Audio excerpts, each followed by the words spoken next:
আরে টিকাটুলির মোড়ে একটা অভিশাপ সিনেমা হল রয়েছে, বলে নাকি কন্ডিশন রয়েছে।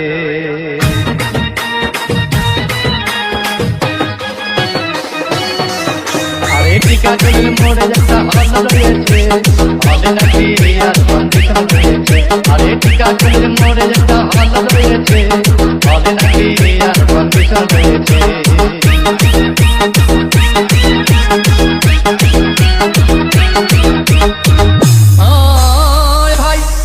একদিন গেলাম সিনেমা দেখতে, আর রিক্সা থেকে নেমে দেখি হলে কি সুন্দরী মেয়ে দাঁড়িয়ে আছে। হঠাৎ দেখি সেই মেয়েটির চোখে আমার চোখ পড়েছে, বলে নাকি মোড়ে যেটা হল রয়েছে, বলে নাকি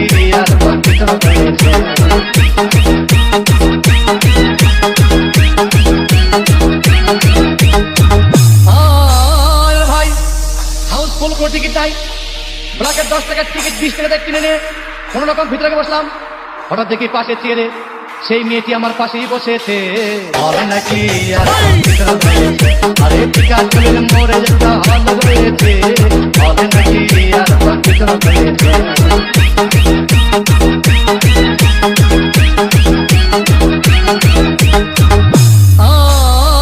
ভাই সিনেমা আরম্ভ হয়ে গেল। রাত ডাক সাবানা যখন প্রেমে হাবুডুবু খাচ্ছিল, তখন আমার বুকের ভিতর ধূপধাপ শুরু হয়ে গেল। আমি যদি প্রেম করতে পারতাম, তখন দেখি পাশের সিটে বসা সেই মেয়েটি আমাকে সিমটি মেরেছে, বলে নাকি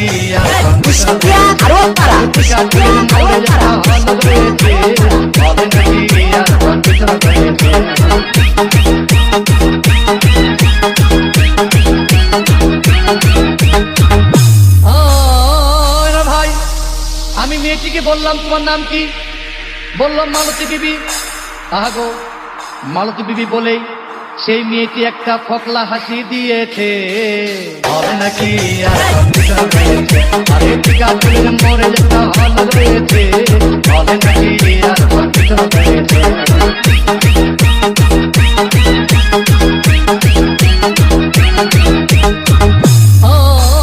ভাই সিনেমা শেষের পথে রাজদাক ভিলেন তখন ধূপধাম মারপিট। আবার সাবানা এসে রাজদাকে বললাম আমি তোমার চিরদিনের সাথী। তখন দেখি পাশে সিটে বসা সেই মেয়েটি আমাকে জড়িয়ে ধরেছে, বলে নাকি মোড়ে যেটা হল রয়েছে, বলে নাকি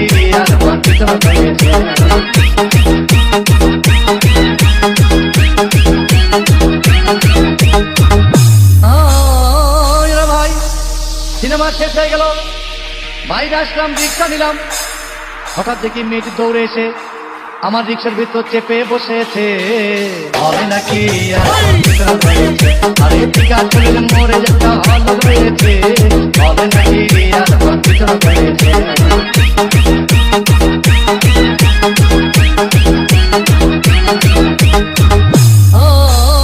ভাই মেয়েটি বললো আমাকে ডার্লিং খুব ক্ষুধা পেয়েছে, গেলাম মস্তবা হোটেলে খুব কুমা খাইলাম। হঠাৎ দেখি বয় একটা 500 টাকার বিল এনেছে। বিল না দেখে তখন আমার মাথা ঘুরেছে, বলে নাকি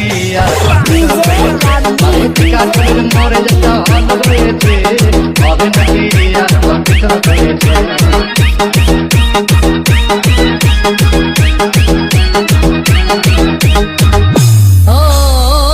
ভাই খাওয়া দাওয়া শেষ হয়ে গেল। মেয়েটি বলল ডার্লিং আজকের মতো চলে যাই বলে চলে গেল। আমি বাড়ি এসে রিক্সা থেকে নেমে রিক্সা ভাড়া দিতে গিয়ে দেখি মেয়েটি আমার পকেট মেরে চলে গিয়েছে, বলে নাকি আরে টিকাটুলির মোড়ে যেটা হল রয়েছে, বলে নাকি Exclusive links by DJ Rafi.